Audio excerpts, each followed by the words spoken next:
when the government wanted to break down the structures of P.A.G.A.D and send fear into them, the legislators, the executive and the courts, Justice Department, system, they all came together and they made a decision. This is what we're going to do with this group of people. Now I'm saying, if you look at Thabo Mbeki, if you look at Zuma, and you look at Ramaphosa and Malema and all these guys that are fighting with one another, Niehaus, all of them, they were all in one camp, doing an injustice to this country, to use their powers, an ungodly act against a community and a movement and people at large that wanted to change this country and communities and societies for a better life for all. And this, what you see is happening amongst themselves, even the DA, even the opposition parties came together. All of them, they drawn their swords and they took out the ammunition to fight against the people that stands against gangsterism and drugs, P.A.G.A.D. Now, if we don't understand what's happening, if they use the 3 years of government, those who legislate the laws, they call them in to legislate laws against us and bylaws to make sure that we can't walk with our guns, we can't march with our mask, we can't shout particular slogans, we need to apply for a march, was first 7 days, then it went on. Then the executive gave the instructions for the police and the army. We must not forget, that time they used the army against P.A.G.A.D and the police.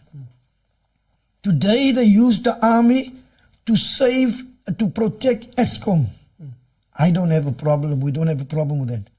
But is Eskom more important than the lives of the people that we have lost? If you can use the army to protect any infrastructure of government, then you must use the police and the army and every infrastructure of this country to protect the people, the innocent lives of people. Then I want to come back to Neil de Beer, spoke about social welfare demise, Mr. Neil. He talked about family units. The topic today, the discussion is safety and security. What about the safety and security of the people's minds and hearts? What about our children's safety of invasion of LGBT, sex education for minors, children that is 12 that can have an abortion without their families knowing, their parents knowing? We want to ask political parties, crime is one thing. It's also a crime to push down the throats of our children ungodly issues, unbiblical, unquranic issues against our children and our people in this country. They must come clear. We must tell. We know where the DA and the ANC and the EFF and these people standing on these issues. These other parties must tell us where they stand for the safety of our children's minds and heart and security of that. Because they are polluting it, and that is as a crime, because that crime is going to bring the crime to the streets.